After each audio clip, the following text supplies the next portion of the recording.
Nevertheless, that time of darkness and despair will not go on forever. The land of Zebulun and Naphtali will be humbled, but there will be a time in the future when Galilee of the Gentiles, which lies along the road that runs between the Jordan and the sea, will be filled with glory. The people who walk in darkness will see a great light. For those who live in a land of deep darkness, a light will shine.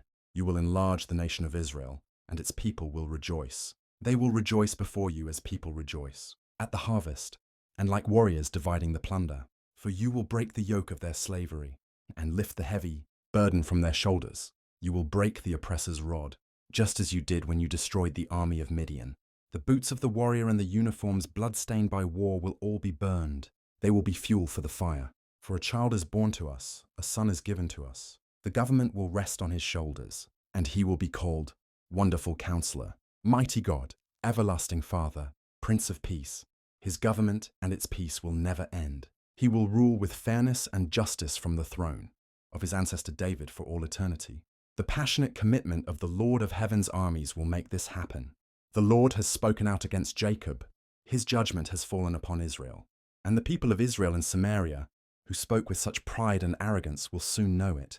They said, "We will replace the broken bricks of our ruins with finished stone, and replant the felled sycamore fig trees with cedars." But the Lord will bring Rezin's enemies against Israel and stir up all their foes. The Syrians from the east and the Philistines from the west will bare their fangs and devour Israel. But even then the Lord's anger will not be satisfied.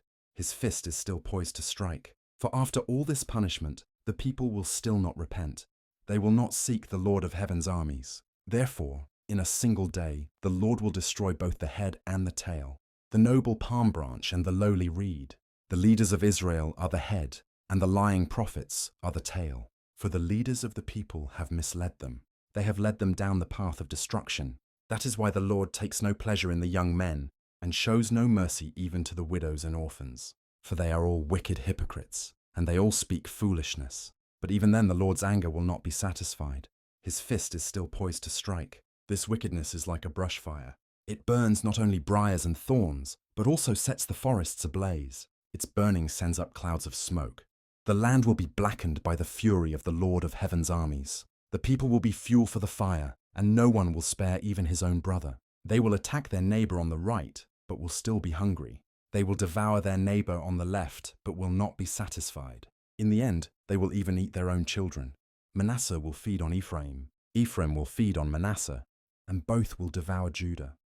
But even then the Lord's anger will not be satisfied. His fist is still poised to strike. Isaiah 9:1-21, NLT.